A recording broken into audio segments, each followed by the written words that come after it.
दशक से अधिक कोई नहीं पहचान पाएगा कि अभी जो स्टूडेंट्स की हालत है, जो छात्रों ने मेहनत की, उनकी क्या हालत है, उनके माता-पिता के बारे में वो दूसरा चैप्टर है। लेकिन पहला चैप्टर जब हम देखते हैं तो काफ़ी दुखी होते हैं कि ऐसा क्यों हो रहा है। जब हम आरआरबी की बात करते हैं एक, तो उसके साथ आजकल एक स्कैम जुड़ रहा है। क्यों जुड़ रहा है? कैसे-कैसे ये चीज़ें कहाँ-कहाँ गलतियाँ हुई, कहाँ पर लूप होल्स हैं और कहाँ पर हमें चिंता जतानी चाहिए और क्यों रेलवे ने चिंता नहीं जताई? ये सारे विषय को हम पूरी तरह से एक्सप्लेन करेंगे। खान सर हमारे साथ जुड़े हुए हैं। खान सर ज़रा इसे एक्सप्लेन कीजिए। ये अच्छे-अच्छे लोग समझ नहीं पा रहे हैं गुणा-गणित। ज़रा इसे एक्सप्लेन कीजिए। ये क्या है और घोटाले तक पहुँचने में, स्कैम तक पहुँचने में इसे कितना वक़्त लगता है? देखिए, इसके कई सारे खामियां हैं। मैं बेसिकली जो लड़कों, एक है नॉर्मलाइजेशन। नॉर्मलाइजेशन एक ऐसा तरीका होता है जो 120 नंबर के एग्जाम में आपका रिजल्ट डिक्लेयर करता है 100 नंबर के हिसाब से। अगर कोई लड़का 50 नंबर, सपोज कीजिए वो 60 नंबर बना के आया है, तो उसका रिजल्ट में 60 नंबर नहीं दिखेगा। हो सकता है कि उसका 60 की जगह पे, अगर 60 बना के आया है तो हो सकता है कि 60 की जगह पे वो 85 हो जाए, या हो सकता है 60 की जगह वो 55 हो जाए। अब कभी हो सकता है 60 की जगह मतलब 50 भी हो सकता है। लेकिन समस्या ये है कि ये नॉर्मलाइजेशन करना भी जरूरी है, क्योंकि भीड़ को आप छांटेंगे कैसे। लेकिन ये नॉर्मलाइजेशन हो कैसे रहा है, ये आज तक नहीं पता चल पा रहा है कि ये किसी का 85 होगा कि 50 होगा। ये खान सर एक मिनट मैं आपको रुकना चाहूंगा। यही समझना। राजीव, आप कोशिश करें कि मुझे इस विंडो से गायब करें। खान सर को पूरी विंडो दीजिए। नहीं, एक्चुअली है क्या कि मेन लड़कों का समस्या है कि कोई लड़का एग्जाम दे के आया तो उसको अपना फाइनल नॉर्मलाइजेशन का नंबर नहीं पता रहता है। सपोज कीजिए कि उसको पता है कि हाँ 70 नंबर के आसपास उसका कट ऑफ जाएगा, कि मतलब 70 के ऊपर चला जाएगा तो पास हो जाएगा। लेकिन वो दुविधा में है कि हम 60 बना के आए हैं, नॉर्मलाइजेशन के बाद मेरा 85 होगा कि 55 होगा। तो अब वो ना ही फेल मान के अगली तैयारी भी नहीं कर सकता है, पास को अपने को खुद पास मान के पूरी तरह से सेकेंड फेज के लिए भी नहीं हो पाता। तो फर्स्ट ये तो नॉर्मलाइजेशन एक कॉमन समस्या है। इसको बस ये बताना चाहिए कि ये किस मेथड से लगा रहा है। किसी टीचर को नहीं पता चल पाता है, किसी स्टूडेंट को नहीं पता चल पाता ये नॉर्मलाइजेशन। खैर, इसमें मेन मुद्दा ये नहीं है नॉर्मलाइजेशन, ये कई सारे खामियों में एक ये भी खामी है। लेकिन मेन मुद्दा कुछ और है, वो है रिजल्ट में गड़बड़ी। 20 गुना रिजल्ट बोल के कि हम 20 गुना रिजल्ट देंगे, एक्चुअली रिजल्ट दिया गया है 11 गुना। 9 गुना लड़के गायब हैं। यानी ये सवाल है 3,80,000 स्टूडेंट्स का। मेन समस्या ये है कि जब आपने फॉर्म में बोला, और रेलवे का हिस्ट्री उठा के देखिए, जब से रेलवे बना है, अगर वो कहता है कि हम 10 गुना रिजल्ट देंगे तो 10 गुना ही देता है। किसी एग्जाम में पिछली बार वो 15 गुना कहा था तो 15 गुना दिया। इस बार वो 20 गुना कह के 11 गुना कह रहा है। मेन समस्या यही है। तो इस समस्या के बारे में क्या पहले से कोई प्रिडिक्शन नहीं होता? जानते नहीं, क्योंकि आप लोग तो लगातार पढ़ाते रहे हैं, तैयारियां करवाते रहे हैं। रात भर मैंने देखा है कि आप क्वेश्चंस को रिपीट करते हैं, उसे बताते हैं, अगले दिन की तैयारी करते हैं। तो क्या ऐसे में वक्त नहीं मिलता इसे देखने के लिए, एनालाइज करने के लिए, फिर कुछ गड़बड़ करेंगे? हमेशा कुछ ना कुछ मतलब वो नया करते रहते। इस बार क्या हुआ है ना कि सबसे बड़ा गलती आप देखिए कि उन्होंने जो ग्रेजुएशन होता है, तो ग्रेजुएशन के लड़कों को उन्होंने साथ एग्जाम दिया 10+2 यानी इंटरमीडिएट के लड़कों को। अब आप सोचिए कौन ऐसा इंसान होगा जो इंटर और ग्रेजुएशन के लड़के को एक साथ एग्जाम में बैठाएगा। अगर आपको बैठाना है तो ग्रेजुएशन वालों के लिए अलग क्वेश्चन दीजिए, इंटर वालों के लिए अलग क्वेश्चन दीजिए। लेकिन इन्होंने क्वेश्चन दे दिया एक ही कॉमन। तो हुआ क्या कि ग्रेजुएशन वाला ने अच्छा परफॉर्म कर दिया, क्योंकि क्वेश्चन का लेवल जो था इंटरमीडिएट के लेवल पे था। आरआरबी का कहना है कि हमने क्वेश्चन तो इंटरमीडिएट के लेवल का किया था, तो इंटर वालों को समस्या क्या है? समस्या ये नहीं है, आपने गाय की रेस में आपने घोड़े को दौड़ा दिया है, गाय अपने जगह पे दौड़ रही है। अब ये क्या है कि ग्रेजुएशन वाले अच्छा कर गए, पहली समस्या यहां आई। दूसरी, इससे भी घातक क्या हुआ, ये तो समस्या है, अब बीमारी समझिए क्या है। ग्रेजुएशन वाले को लिए एक सीट रिजर्व कर दिया गया कि हाँ अब तुम जाके सेकेंड फेज का एग्जाम देना, जिसे computer based test second phase CBT2 कहते हैं। यहां तक समझ में आता है। इसको कहा गया कि तुम तो ग्रेजुएशन के लेवल पे एलिजिबल हो ही, एक काम करो तुम इंटर वाले सीट के लिए भी एलिजिबल हो, तो एक काम करो यहां से भी एक सीट लेके इसमें चले जाओ। अब बताइए, ये समस्या है कि इसको आपने ग्रेजुएशन के हिसाब से दिया ही है और कहा कि तुम तो इंटर भी पास किए हो ना, ग्रेजुएशन पास हो तो इंटर तो किए ही होगे, एक काम करो तुम इसमें से भी बैठ जाओ। तो रेलवे को तो कैंडिडेट मिल जाएंगे, रेलवे को हाँ, कैंडिडेट मिल जाएंगे, रेलवे को कोई दिक्कत नहीं है। मेन हम्म, समस्या ये इंटर वाले के साथ आपने डबल घात क्यों कर दिया? एक तो उसके हाँ, साथ ग्रेजुएशन वाले को बैठा है, तो क्वेश्चन सेट बिल्कुल। करना चाहिए, तो दोनों के मिडिल का भी करना चाहिए। किस हिसाब से क्वेश्चन सेट कर सकते हैं यहाँ पे? यही समस्या है, इस वजह से सबसे ज्यादा छटे हैं, 3,80,000 स्टूडेंट छट गए हैं इंटरमीडिएट में। बाप रे। यही बड़ी समस्या है। और एक उससे भी बड़ी समस्या क्या है कि ये एग्जाम लिया, फॉर्म निकाला गया था 2019 में। 19 में जो लड़का, और कहा गया था कि 2 महीने बाद हम एग्जाम ले लेंगे, जून 2019 में जो लड़का इंटर का फॉर्म भरा था 2019 में, वो अभी 2022 चल रहा है, वो ग्रेजुएट हो चुका है। बिल्कुल। बताइए, उसका तो करियर पूरी तरह से चौपट कर दिया गया। अब इसमें क्या किया जाए बताइए? स्टूडेंट अब उस पे से आरआरबी कुछ जवाब देने को तैयार ही नहीं। तो ये जो 4 गुना 5 गुना वाला हिसाब है, ये 20 गुना वाला को किस तरीके से ये कर रहा है, ये इसमें समझ में देखिए बात आ 20 रही गुना है। वाला कैसे कर रहा है? देखिए, एक कोई लड़का है जिसका नाम है राम, ठीक है, ठीक वो है, ग्रेजुएट किया हुआ है। अब लाइए बड़े ग्रेजुएट मिनटों में वाले लाइए को, उसको। हाँ, एक लड़का कोई भी है राम जिसका, जो ग्रेजुएशन किया, उसको इन्होंने हाँ, एक सीट दिया है क्योंकि तुमने ग्रेजुएशन के हो, और इसी राम ठीक को है, एक और सीट दे दिया है कि तुम इंटर भी तो पास हो ही। तो एक दोनों जगह। कैंडिडेट का 2 जगह है, एक अरे, कैंडिडेट का 2 जगह रिजल्ट है, किसी किसी कैंडिडेट का 4 जगह रिजल्ट है, क्योंकि कई लेवल के एग्जाम है इसमें, स्टेशन मास्टर भी है, ट्रेवलिंग अप्रेंटिस भी है, कई लेवल के एग्जाम है। तो एक लड़के का 4-4 जगह, 5-5 जगह रिजल्ट है। अब ये हम्म, बताइए, अब एक और समस्या समझिए, ये एग्जाम है जो जिस लड़के का 5 जगह रिजल्ट हुआ, मान के चलिए राम है, ग्रेजुएशन किया, इसका 5 जगह रिजल्ट हो गया, इसका स्टेशन मास्टर में भी हुआ, ट्रेवलिंग अप्रेंटिस में भी हुआ, आपका टेक्निकल अप्रेंटिस में भी हुआ, कमर्शियल जी, अप्रेंटिस में भी हुआ, कई जगह हुआ। अब जी, उसको कहना है कि जब तुम सेकेंड फेज का एग्जाम देने जाओगे ना, तो हम्म, सबका क्वेश्चन हम अलग अलग लेंगे। अब बताइए, हम्म, वो स्टेशन मास्टर का एग्जाम बैंगलोर में देगा, और ट्रेवलिंग जी, अप्रेंटिस का एग्जाम दिल्ली में देगा, कमर्शियल अप्रेंटिस का एग्जाम वो बैंगलोर में देगा। अब बताइए, हम्म, वो मर जाएगा वो एग्जाम देते देते। कोरोना में ट्रेन चल रही है, फरवरी में एग्जाम है। हम्म। समस्या रिसर्च तो हो रहा काफी विकट है। हाँ, है, रिसर्च हो जो रहा है, रिसर्च लड़कों के करियर पे। जी, जी।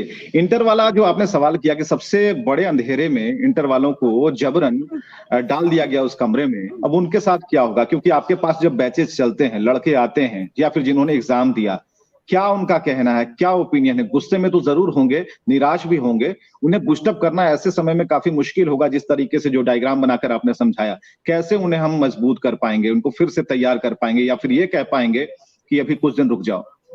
देखिए, लड़के जो है ना खुद ही उतावले हैं सब। एक्चुअली हुआ क्या था, एक बार 2016 में रेलवे ने अचानक कह दिया कि मेरा फॉर्म वही भर सकते हैं जो आईटीआई पास है। ठीक तो है। अगर आपको आईटीआई पास लेना है तो 2 साल पहले बोलिएगा ना कि भैया जिनको फॉर्म भरना है पहले से आईटीआई कर लो। अब कल को हम्म, यूपीएससी अचानक कहेगी कि जो पीजी किया है वही फॉर्म भरेगा, तो अरे भैया उसको कम से कम मौका तो दीजिए। जिंदगी भर से तो आपने ग्रेजुएशन पे लिया है, अचानक कह दीजिएगा कि ये वाला फॉर्म जो भरेगा। तो रेलवे लड़कों ने क्या किया, पूरा ट्रेन रोक दिया इंडिया का। हम्म, 3 दिन में रेल मंत्री साहब को हटाना पड़ गया था। अब हम्म, लड़के सब उतावलापन कर रहे हैं। अब हम लोग किस तरह से कहें इस कोरोना में? लड़के हम लोग से कहते हैं कि आप हम लोग को छूट दीजिए, हम लोग कर देंगे। अब हम लोग हम्म। कितना रोकेंगे हर लड़कों सबको? भविष्य उनको तो अपना इधर भविष्य इधर दिख इधर रहा है। इधर खान सर, जो दलीलें रेलवे की तरफ से दी जा रही हैं, जो क्वेश्चनायर या फिर उनके आंसर्स मैं देख रहा हूं हर जगह, हम्म, उसके आंसर हम्म, शीट टाइप से बना करके दिए जा रहे हैं कि हमारा जवाब ये है, स्टूडेंट्स का सवाल ये है। तो आप हम्म। कहाँ मानते हैं कि किस तरीके से, क्या उन्हें बरगलाया जा रहा है या फिर लिपापोती की जा रही है, क्या हो रहा है जो जवाब रेलवे की तरफ से आ रहा है? रेलवे का जवाब रेलवे के 2016 के जवाब से मैच नहीं कर रहा है। रेलवे ने 2016 में अगर कहा था कि हम 10 गुना रिजल्ट देंगे तो उसने 10 गुना रिजल्ट दिया था, लेकिन ठीक है। 2022 में उसने एक ही लड़के को 4 जगह काउंट किया है। तो अगर हम्म, आप सही हैं तो 2016 में भी आपको ऐसे ही करना चाहिए था। आप हम्म। इतनी बड़ी 16 लाख कर्मचारियों की संख्या है रेलवे के पास, एक वीडियो बताइए जिसमें आके कोई रेलवे डिपार्टमेंट का आरआरबी का कह रहा हो कि इस तरह से हम प्रोसीजर को अपनाएंगे, या इस 71 पन्ने का नोटिफिकेशन दिया इन लोगों ने। कितना बड़ा बेवकूफी इंसान! 71 पन्ना में सुप्रीम कोर्ट का डिसीजन आ जाता है, ये वैकेंसी निकाल रहे हैं, 71 पन्ने का कौन पढ़ेगा आप बताइए? तो हम्म। तो आप आप सिंपल सा हाँ, बताइए, किसी 71 पन्ने का तो ज्वाइनिंग लेटर नहीं होता है जिसमें पूरी जिंदगी आपको ज्वाइनिंग बताना पड़ता है, टर्म्स एंड कंडीशन। वो 71 पन्ने का हम्म। नोटिफिकेशन दे रहा है।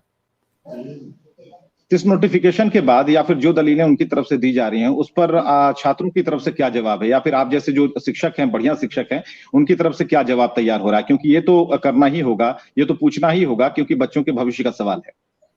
देखिए, हम लोग लड़का आरआरबी का कहना है कि हमको तो मेरी सीटें भर ही जाएंगी। तो भैया आप तो ठीक है। बेच के भी भर दीजिएगा सीटों। हम्म, तो बिहार में तो 10% सीट तो बेचा के भर जाता है, तो सीट भरने की हम बात थोड़ी कर रहे हैं।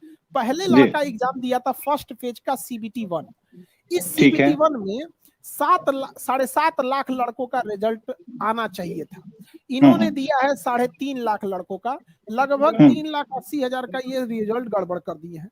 वो जो 3,80,000 बच्चे लड़के हैं वो नौकरी नहीं मांग रहे हैं, वो कह रहे हैं कि हमको मौका दे दीजिए सेकेंड फेज में बैठने का, क्योंकि सेकेंड फेज में ग्रेजुएशन वालों का अलग क्वेश्चन का लेवल दिया जाएगा और इंटरमीडिएट वालों को अलग क्वेश्चन दिया जाएगा। तो वो कह रहे हैं सब कि हमारे साथ यहाँ धोखा हो गया है, हम ना आपसे भगा रहे हैं, बल्कि आप हमसे फॉर्म भरवा लीजिए, आप पैसा ले चुके हैं, हमको यहाँ बैठने दीजिए। इसके बाद भी एक एग्जाम होगा जिसका नाम होगा स्किल टेस्ट होगा, उसके बाद ज्वाइनिंग होगी। वो नौकरी थोड़ी मांग रहा है, वो कह रहा है कि हमको यहाँ ग्रेजुएशन वालों के साथ बैठा के अन्याय किए हैं, हमको यहाँ देखने का मौका दीजिए, क्योंकि वहां ग्रेजुएशन वालों का अलग क्वेश्चन होगा, यहाँ अलग होगा। एक्चुअली है क्या, CBT 1 में 70 लाख लोगों ने एग्जाम दिया था, तो रेलवे का भी कहना सही है कि 70 लाख को हम अलग अलग कैसे एग्जाम ले सकते हैं। ठीक है, यहाँ तो आप 7.5 लाख को पास कराइए ना, यहाँ 7.5 लाख, यहाँ 3.5 लाख को पास कराए हैं, और उसी को हुआ क्या, 3.5 लाख को पास कराए और कहें कि तुम ग्रेजुएशन किए हो ना, तो 3.5 लाख तुम्हारा पोस्ट, और तुम तो इंटर के लिए एलिजिबल हो, क्योंकि जो सास है वो तो बहू में गिनाएगी ही गिनाएगी, क्योंकि कभी ना कभी बहू थी, तो आप कहिएगा कि भाई 2 हो गया यहाँ पर। एक महिला अगर सास के पद पर है तो आप उसको कह सकते हैं कि ये तो बहू के लिए एलिजिबल ही थी, तो आप दोनों में काउंट कीजिएगा उसको। तो वही कहना है, तो 7 लाख लड़कों का रेलवे RRB एग्जाम ले, क्या दिक्कत है उसका, ये कहना है। बिल्कुल, आपने के उदाहरण दिया, 7 लाख का एग्जाम ले भी रही है, लेकिन वो मौका केवल ग्रेजुएशन वालों को दे रही है। वो 2 बार ग्रेजुएशन वालों को एग्जाम में बैठाएगी, देखो तुम ग्रेजुएशन हो, तुम ये एग्जाम दे दो, कल फिर देना, तुम ही देना, कल फिर देना, इंटर भी तुम तो इंटर पास ही हो, तुम ही देना। तो इसका मतलब जो इंटरमीडिएट के लड़के थे उनको केवल रेलवे ने पैसा कमा लिया उनसे, क्यों भरवाए। आप मर्ज कीजिए तो एक साथ मर्ज कीजिए ना। रेस में घोड़ा के रेस में घोड़ा दौड़ता है, गधा के रेस में गधा दौड़ता है, आदमी के रेस में आदमी के रेस में आप घुसा दीजिए हेलीकॉप्टर, कहिए कि हम इससे संसाधनों को बचा लिए हैं। आपने अपने वीडियो में अच्छा उदाहरण दिया। आपके यहाँ किसी टीचर को आपने खड़ा किया और उनको कहा कि ये किस किस एग्जाम में बैठे और कैसे कैसे, अब वो स्टोरी जरा जरूर बताइए, बहुत दिलचस्प है। देखिए, हमारे यहाँ हमने चाइना को कम्पिटिट करने के लिए चाइना ने 2 टीचर पॉलिसी रखा है कि उसके यहाँ 2 टीचर आते हैं, एक टीचर पढ़ाते हैं, एक टीचर रिवाइज कराते हैं। हमने 4 टीचर पॉलिसी को इंट्रोड्यूस करना चाह रहे हैं कि एक पढ़ाएंगे, एक टीचर उसका रिवीजन करा के याद कराएंगे, एक टीचर आके क्वेश्चन पूछेंगे और एक टीचर बांस ले आके पीटना चालू करेंगे बढ़िया से उसको। तो हमने कहा कि भाई टीचर लोग को भी हमने कहा कि देखिए एग्जाम में क्या पूछ रहा है आप भी ट्राई करते रहिए, ताकि लेवल ऑफ स्टैंडर्ड हमेशा इंक्रीज होते रहे। उन्होंने एग्जाम में बैठे, वो ऑलरेडी हमारे सर वो मैथ पढ़ाते हैं, PK सर है, मैथ पढ़ाते हैं, तो देख ले वो रेलवे में नौकरी करते थे, हम उनको नौकरी छोड़वा के बुलाए, तो रेलवे ने उनको फाइन भी लगाया, हमने पैसा भी दिया कि लो भाई रखो उस पे, किसी को नौकरी देते ना, इनको हम अपने पास बुला लेते हैं लड़कों से। अब उनका फिर एग्जाम दिए थे, वो ग्रेजुएट थे, उनका 3 जगह रिजल्ट हुआ है। एक बंदा उसको कहीं नौकरी नहीं करना है, 3 जगह रिजल्ट हुआ, 3 जगह। वो स्टेशन मास्टर के लिए भी है, ट्रेवलिंग अप्रेंटिस के लिए, कमर्शियल अप्रेंटिस, तीनों जगह रिजल्ट हो गया है। तो तीनों जगह जब रिजल्ट हो गया है तो तीनों जगह की सीटें तो उनको मिलेंगी। अब तो ज्वाइनिंग की बात होगी, मतलब दूसरे स्टेज की बात होगी, तो वो 3 सीटें अगर जाएंगे तो फिर उनको 3 बार एग्जाम देना पड़ेगा, 3 बार एग्जाम देना पड़ेगा, और फिर 3 बार उनको स्किल टेस्ट देना पड़ेगा। अगर वो तीनों में पास हो गए, तो रेलवे का कहना है कि देखो हमने जादूगरी कर दिया। कैसे? अब तो तीनों में पास हो गया, अब हम उससे पूछेंगे कि तुम किसी एक को लो, तो एक को लेंगे। अरे भैया कौन सा जादूगरी किए ये, देख रहे हैं दिमाग देखिए RRB का, हम तो एक ही में लेंगे, बाकी 2 खाली रहेगा तो किसी और को देंगे। तो भैया उस रेस में केवल ग्रेजुएशन वाला दौड़ रहा है, तो आप रेस में से जो 2 सीट बचेगा भी वो दूसरे ग्रेजुएशन वाले को देंगे, उससे बचेगा तीसरे को देंगे, इंटर वाले को तो मार दिए। खान सर एक बात और, जो तीसरी सर्किल है आपकी, वहां तक पहुंचने में और कितने साल लग जाएंगे? रिजल्ट कब तक होगा? देखिए अमूमन इसको हो जाना चाहिए था 1.5 साल से 2 साल में, लेकिन ये 24 मान लीजिए, 19 में निकला था, 24 में आ जाएगा, फिर 24 में एक फॉर्म निकलेगा, 24 के 5 साल कितना होता है अगला इलेक्शन, 2029 में फिर फाइनल होगा, 29 में फिर निकलेगा, 34 में फाइनल होगा। समझ में आ गया? ये पंचवर्षीय योजना में सारी चीजें चल रही हैं। पंचवर्षीय योजना नहीं है ये, हाँ वैकेंसी लड़कों को भी पता है, इलेक्शन से पहले आती है, अगले इलेक्शन में फाइनल होती है। 2015 में तैयारियों की बात करते हैं, अभी जो बैचेस चल रहे हैं, मैंने इसलिए इस टॉपिक को ज्यादा अहमियत भी दी और आपने तुरंत इस पर आने के लिए हाँ भी कहा, क्योंकि भविष्य जब छात्रों का है तो शिक्षक से ज्यादा समझदार या फिर दुखी कोई नहीं हो सकता, क्योंकि उसने मेहनत की है और उसका रिजल्ट आने वाला है। ये शिक्षक का एग्जाम है ये। माँ बाप जो होते हैं बच्चों को पाल पोस के बड़ा कर देते हैं, संस्कार सिखा देते हैं। किसी भी टीचर के पास भेजे, हमारे पास या कहीं पे भी, आप हो या हम हो, आज हम यहाँ हैं या आप वहां हैं या दुनिया में कोई भी है, किसके बदौलत है? शिक्षक ने ही तो उसको पढ़ाया होगा, कहीं ना कहीं हमारे आपके शिक्षक को, तो उसकी लाइफ बर्बाद होगी। शिक्षक ही तो आवाज उठाए। गार्जियन को क्या पता कि CBT-1 क्या होता है, RRB क्या होता है, UPSC क्या होता है, इंस्पेक्टर क्या होता है। अभी एयरफोर्स का रिजल्ट रोक के रखा है इन लोगों ने। बताइए, एयरफोर्स का रिजल्ट रोक के रखे हैं। भाई आपको कोई सुधार ही करना है, जैसे हम एयरफोर्स की बात करते हैं, उनका रिजल्ट आ जाना चाहिए, रिजल्ट अगस्त में, अब तक नहीं आया, जनवरी खत्म हो रहा है। मान के चलिए आपको कुछ सुधार ही करना है, तो आप लड़कों को बता दीजिए ना कि जितने विद्यार्थी एयरफोर्स में जाना चाहते हैं, किसी का सपना है हम पायलट बनेंगे, हम कुछ बनेंगे, जो भी सपना है एयरफोर्स में जाना है, आपको कुछ सुधार करना, आप कर दीजिए। लड़कों को बोल दीजिए कि देखो बच्चों, हम कुछ रिफॉर्म लाना चाह रहे हैं, हम ये इसका रिजल्ट मार्च में दे देंगे और इसका जो अगला टेंटेटिव एग्जाम है हम कभी ले लेंगे। आप कहिए ना कि हम अगले साल लेंगे, हम थोड़े कह रहे हैं कि आज ले लीजिए जी, लेकिन लड़का उस साल में किसी अन्य चीजों की तैयारी करेगा कि आपके लिए ऐसे चुपचाप देखते रहे। बिल्कुल। तो तैयारियों का बैच है, क्योंकि हमने देखा है आपको पढ़ाते हुए, तो हमने स्क्रीन पर ही देखा, लेकिन जो क्लासेस आपकी मैंने देखी, करीब से देखी, जानने का मुझे मौका मिला, सौभाग्य मिला, उसमें हमने देखा कि बहुत ही निम्न तबके के जो बच्चे हैं, जिनके पास पैसे की कमी है, वो लोग आपकी क्लासेस में ज्यादा होते हैं। तो उन बच्चों की संख्या को जब हम देखते हैं दूर से, जिस स्टेज पर आप खड़े होते हैं, वहां से हमें सिर्फ आशा दिखती है उनके आंखों में, वो चमक दिखती है कि नहीं, इस बार तो जरूर सर ने पढ़ाया। और जैसा कि हमने कहा भी कि बच्चे पढ़ते हैं लेकिन एग्जाम हो रहा होता है टीचर का। तो अगर ऐसे धांधली में 19 का रिजल्ट 24 में और 24 का रिजल्ट 34 में इस तरह की प्रक्रियाएं होंगी, तो ये सर्वाइवल ऑफ जो एग्जामिनेशन है या फिर जो उसकी विश्वसनीयता है, वो कितना बड़ा सवाल लेकर खड़े करती है, और लड़कों का कितना फिर मन करेगा कि भाई हम उस एग्जाम में अपियर हो ना हो। और जो 72 पन्ने का जो आपने बता दिया नोटिफिकेशन, इस नोटिफिकेशन को पढ़ते ही तो आधी उम्र निकल जाएगी।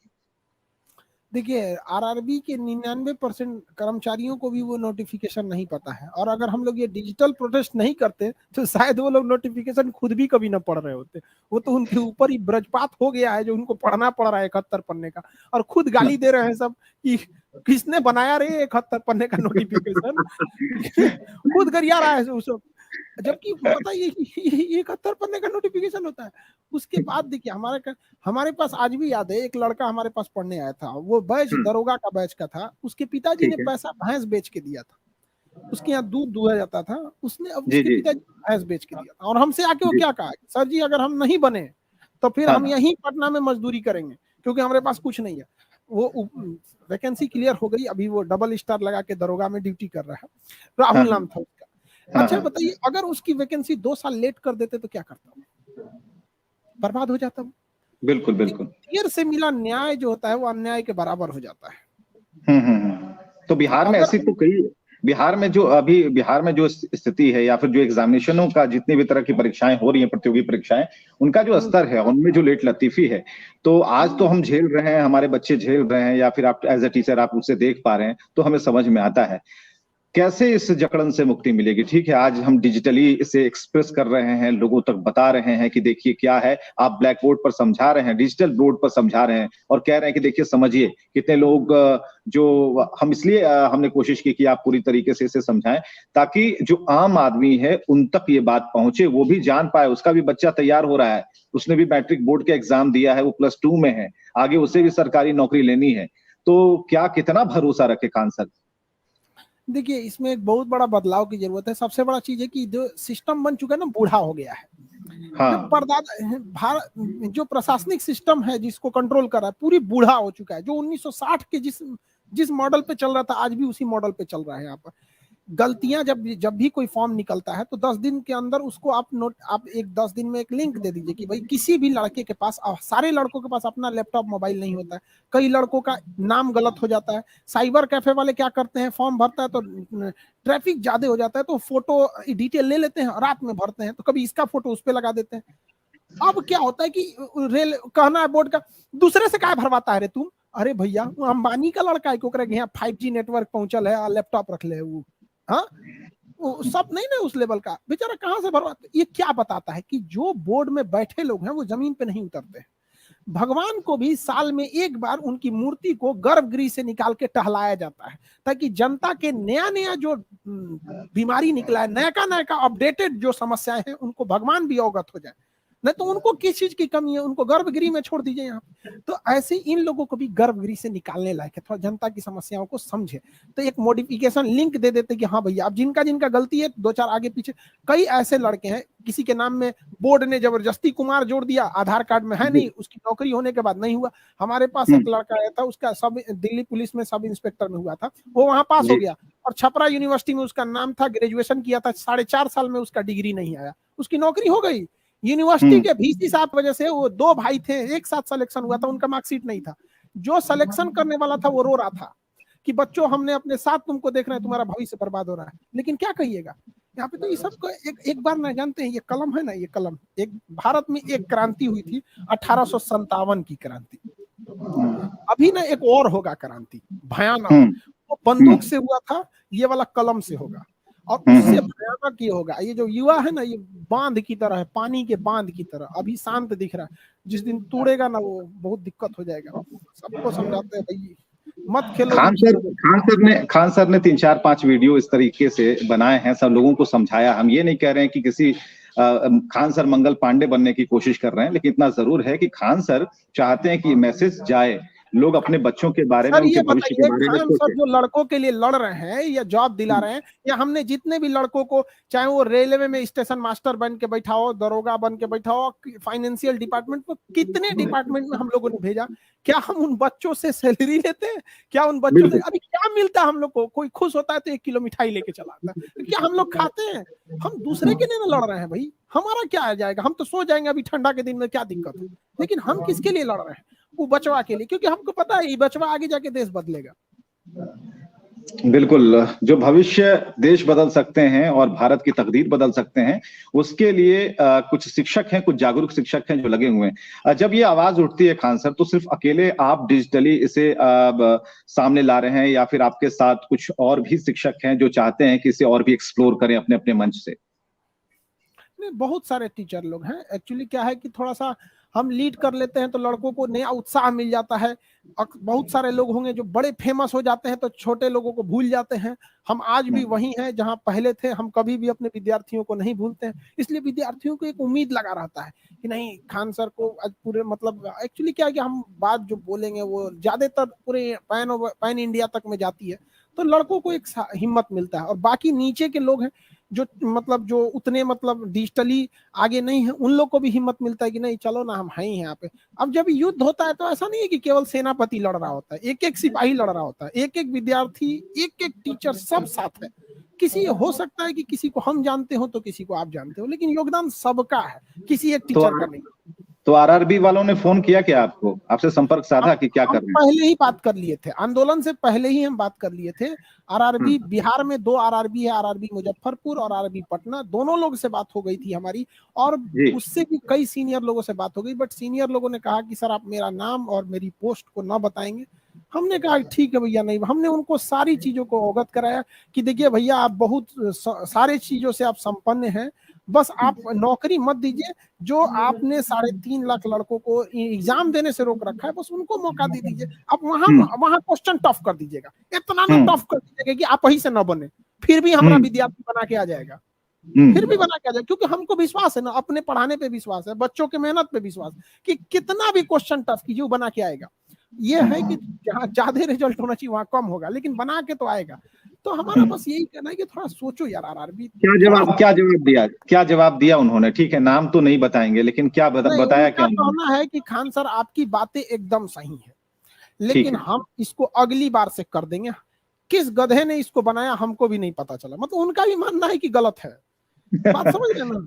लेकिन उनका कहना है कि चूंकि इसमें जब तक रेल मंत्री हस्तक्षेप नहीं करेंगे हम चेंज नहीं कर सकते। वो एक्सेप्ट कर रहे हैं कि हमसे गलती हुई है, वो ये भी एक्सेप्ट कर रहे हैं कि खान सर पहले वाला मॉडल सही था। वो ये भी एक्सेप्ट कर रहे हैं कि हम अगली बार से ऐसा नहीं होने देंगे, लेकिन उनकी भी कोई गलती नहीं है, क्योंकि इसमें एक बार रेल मंत्री हस्तक्षेप कर देंगे ना, और रेल मंत्री साहब के अंदर एक अच्छाई है कि वो स्टूडेंट की समस्याओं को समझते हैं, लेकिन दिक्कत क्या है कि रेल मंत्री के अगल बगल सब आरआरबी वाले ही बैठे रहते हैं, कहते तो यही सही है, खान सर पगला गया है, छोड़, ऐसे बोलना, निकाल देते हो, हमको पागल घोषित कर देगा सर। तो आज तो ट्विटर का जमाना है। रेल मंत्री जब बोगी के अंदर जो गंदगी होती है उसका कोई तस्वीर लेकर के उन तक पहुंचाता है, ट्वीट करता है, तो उस पर एक्शन हो जाता है। खान सर की बात नहीं मानेंगे वो? दिक्कत ये है ना कि अगर वो बात मान लेंगे तो किससे पूछेंगे, हमसे आपसे तो पूछेंगे नहीं, अपने डिपार्टमेंट वालों से ही पूछेंगे, है कि नहीं? यहाँ पे अब डिपार्टमेंट वाले अगर कह देंगे कि सर गलत हो गया है तो सुधार तो देंगे, सुधारने के बाद वो किसका क्लास लगाएंगे ये बताइए? आरआरबी वालों का। तो ये इसलिए डर रहे हैं कि हम लोग का क्लास लग जाएगा। तो आरआरबी का भी कहना गलत नहीं है, वो अपनी जगह, लेकिन उनका क्लास लग जाएगा अगर सुधर जाएगा तो। भैया थोड़ा सा सुन ही लो ना, हमरे बुला देना, मंत्री बोल देना कि खाने सर को डांट ले जितना डांटना, हम सुन लेंगे। चलिए एक और भी सवाल आपसे करना चाहेंगे कि क्या इसका सोल्यूशन क्या है? देखिए, जब ये राजी नहीं है, भीतर खाने से आपको जवाब भी मिल गया आंशिक तौर पर, रेल मंत्री जो हैं उनके आसपास जो लोग हैं उनके बारे में आप बता ही रहे हैं, तो ऐसे में इसका सोल्यूशन क्या है? सोल्यूशन क्या आप मानते हैं? इतिहास, हम अपने बच्चों को एक बात पढ़ाते हैं कि इतिहास से हमने यही सीखा है कि इतिहास से कोई कुछ नहीं सीखता है, लेकिन आज का विद्यार्थी इतिहास से बहुत सीखता है। उसने देखा था कि रेल ट्वीट करते करते चिल्लाते रह गया लड़का, रेलवे ने आईटीआई को नहीं हटाया, जिस दिन ट्रेन रोका था आईटीआई हट गई थी।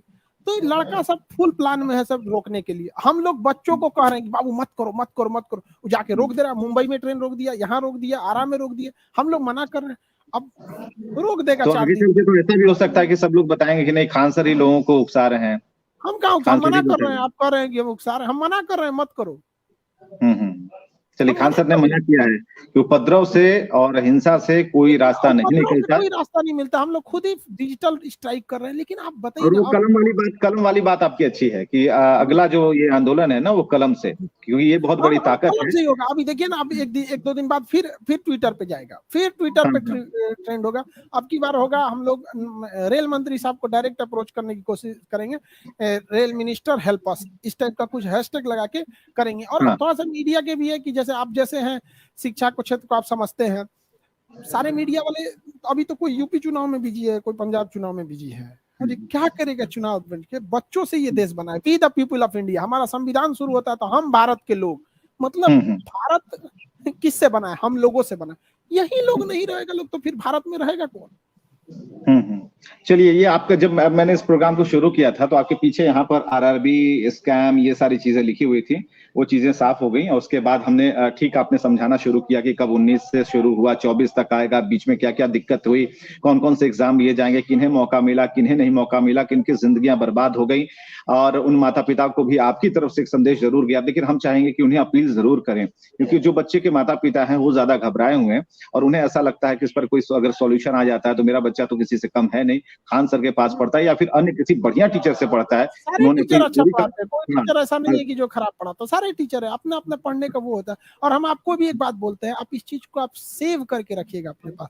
जो नियम आरआरबी लाया है ना, अगली बार इसको चेंज करेगा, हम आपको बोलते हैं, लिखित देते हैं, चेंज करेगा। और तब उससे पूछिएगा ना कि उसमें कुछ गलती थी, तो उस समय वो सीना तान के कहेगा हाँ एकदम गलती हो गया था, सुधार दिए। लेकिन अभी नहीं बोलेगा, अभी नहीं बोलेगा। तो इसीलिए सॉल्यूशन के इसीलिए सॉल्यूशन के लिए जरूरी है कि जो हमारे शिक्षक हैं उनके पास भी बहुत सारी चीजें हैं जिसे वो देखते हैं, तोलते हैं, नापते हैं, तब बोलते हैं। हम 2 साल 8 महीना पहले ही कह दे रहे हैं, 2 साल 8 महीना पहले कह रहे हैं कि जो नेक्स्ट आरआरबी आएगी उसमें ये नियम नहीं रहेगा। और उस समय यही आरआरबी कहेगी कि हमारा पुराना गलत था, अभी कह रही है सही है। तो फिर इतने बच्चों का क्या होगा? इतने बच्चों का जो समय गया उसका क्या होगा? इसका कौन फिर वहां पर एक आवाज निकलेगी? को कौन देख रहा है सर जी? कुछ आप जैसे ईमानदार पत्रकार हैं, कुछ टीचर हैं, बाकी कौन देख रहा है? आरआरबी समझा देती है रेल मंत्री साहब को, गए महाराज चुप हो जाएंगे सर, खान सर कितना दिन चिल्लाएंगे, छोड़िए। चलिए, तो एक बड़ी बात थी और इसे समझना जरूरी था। कोरोना काल में हम सभी जी रहे हैं, सोशल डिस्टेंसिंग की बात कर रहे हैं, लेकिन इतना भी जिन क्षेत्र में हम हैं, जिस क्षेत्र से जुड़े हुए हैं और खासकर बच्चों की शिक्षा का सवाल है, तो इससे कोई कॉम्प्रोमाइज नहीं होना चाहिए। और जहां तक उन्होंने पढ़ाई की, मेहनत की, अगर उनके लिए उनके गुरु खड़े हैं स्तंभ बनकर, तो उनकी बात पर ध्यान देना चाहिए। ठीक है, अधिकारी कह रहे हैं, अलग तरीके से समझा रहे हैं, लेकिन आरआरबी को भी सोचना चाहिए सर, पूरे रेलवे डिपार्टमेंट को, कि एक साथ पूरे हिंदुस्तान का टीचर नहीं पगला जाएगा। एक आध समस्या जेन्युइन है तो ही चिल्ला रहा है, आप पूरा एक साथ पागल नहीं। मान के चलिए हम ही को समझ जाइए, क्या मान के चलिए खान सर गलत है, तो क्या पूरा हिंदुस्तान का टीचर गलत है? 8 मिलियन ट्वीट क्या खान सर कर सकते हैं? हमने तो बस एक ट्वीट किया और उस ट्वीट पर लाखों रीट्वीट हुए, टोटल ट्वीट पहुंच के 8 मिलियन पहुंचे। क्या खान सर 8 मिलियन ट्वीट कर देंगे? नहीं ना कहीं कॉमन समस्या। तब तो अगर रेलवे ही सही है तो वही कह दे अपने फेवर में 1 मिलियन ट्वीट निकाल दे। बिल्कुल खान सर, बिल्कुल छात्रों के भविष्य का जब सवाल है तो इस पर न्यूज़ 18 आपके साथ है, और आपने भी हमें सही समझा और आपने इस आधार को चुना, तो इसके लिए हमें काफी खुशी है, क्योंकि उनकी आवाज या फिर टीचर का मामला हो या हर उस व्यक्ति का मामला जो कि अपनी आवाज उठाना चाहता है, तो हम कोशिश करते हैं कि ये, क्योंकि अभी जिस तरह से डिजिटल युग चल रहा है, इसमें इससे बढ़िया कोई और माध्यम नहीं हो सकता कि हम अगर उन्हें जगा पाए, जो कि नियम बनाते हैं। और जिस 90 पेज का जिस की बात खान सर बता रहे थे, ये सही में अचंभा है, अचरज वाली बात है कि हम उसे पढ़ें या कोर्स की किताब पढ़ें, जब उनके अधिकारी ही पढ़ने में ज्यादा वक्त लगा रहे हैं, तो उन बच्चों का क्या होगा। खान सर, अगर कोई अपील हो, अगर आप चलते चलते कुछ कहना चाहते हैं तो आप जरूर कहें। हम यही कहेंगे कि देखिए, बच्चों के भविष्य के साथ नहीं खेलना चाहिए। ग्रेजुएशन के लड़कों को इंटर के लड़कों के साथ बैठाए हैं, और एक चीज और सुनेंगे तो आप हंसिएगा कि ग्रेजुएशन वालों का कट ऑफ गया है 80 नंबर, अलग अलग बोर्ड में 2-4 नंबर आगे पीछे हैं, और जो इंटर किए हैं ना, इनका कट ऑफ गया है 93 नंबर।